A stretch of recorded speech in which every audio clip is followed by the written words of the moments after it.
So in this episode, we're going to be talking about FCA.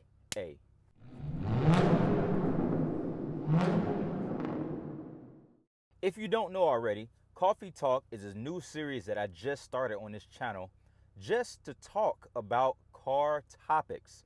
And while I'm drinking my coffee and driving, I'm talking about car topics because coffee and driving is something I like to do when I'm driving, clearing my mind, just thinking about life, talking about things, and especially with the COVID-19 thing, the social distancing. This is how I practice my social distancing, just by being in my car and going for a drive. And I'm gonna go ahead and add you guys with this drive by this new series, Coffee Talk. So to begin with FCA, I want to talk specifically about the SRT-4 because I am an SRT-4 fan.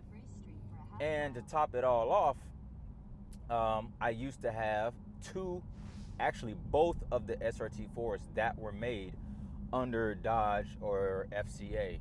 All right, before we get into the SRT-4 topic, let's backpedal just a little bit. Do you guys remember back in around 2014, 2015, around that time frame where FCA released their plans for their vehicles? And this is before the Hellcats came out. And in that plan, they had Hellcat Charger, Hellcat Challenger. They had a turbo all-wheel drive SRT-4 vehicle, right? At least that's what we thought. We thought that they was going to bring out SRT-4, but that plan fell through. Or did it? Did you know FCA actually has an SRT-4? Did you know that?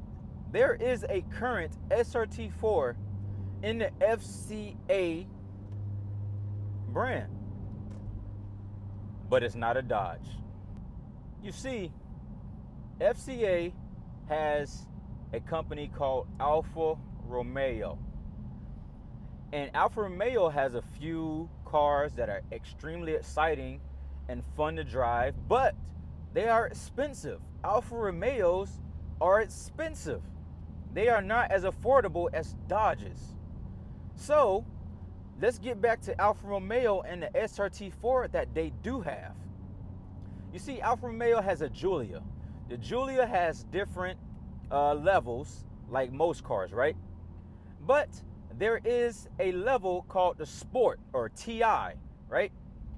You can get the TI in all-wheel drive. It has all of the sport suspension, tires, brakes, wheels, and it comes with a 2-liter turbocharged 4-banger. If you ask me, that says SRT-4 all over it, at least according to the plan that they had. See, when the Giulia was released, right, they kept on teasing that high performance all-wheel drive sedan, high performance all-wheel drive sedan, right? Well, when the Giulia Quadrifoglio was going to be first introduced, they were going to make it all-wheel drive, but they ended up taking away the all-wheel drive in favor of rear-wheel drive because the direct competitor to the Giulia Quadrifoglio is the M3, and the M3 is not all-wheel drive, and they wanted to be more dynamic. They was probably fighting against weight, so the decision for them to make it rear-wheel drive over all-wheel drive was made. Hence, that's why the Quadrifoglio cannot be the SRT-4. The roots of an SRT-4 is affordable 4-cylinder with a turbo, right? The Giulia is not affordable, but the most affordable Giulia, the TI, has everything SRT-4. Everything about it is SRT-4. Actually, I actually drove a TI with all-wheel drive, and I'm gonna tell you right now, I wish it had support like the Infinitis and the Nissans. I wish it did, because that sedan is a really, really fun to drive sedan. It's extremely nimble. Like, it has great turn-in. Like, the steering sells the car alone. You don't even got to think about the engine, transmission, because they work well. It has a ZF. They work well.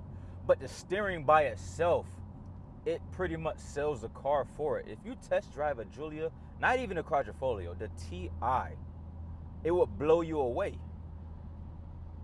And I believe that if that car is more affordable, it'll sell better, because everything about it is SRT-4. So if you're in the market for a new SRT-4, you've had a Neon, you've had a Caliber, your Neon kind of grew into a race car, your Caliber kind of grew into a race car, and you're looking for a daily, well, why not get a Giulia TI? Rear wheel drive or all wheel drive, it doesn't matter, because that is our current SRT-4 in the FCA brand.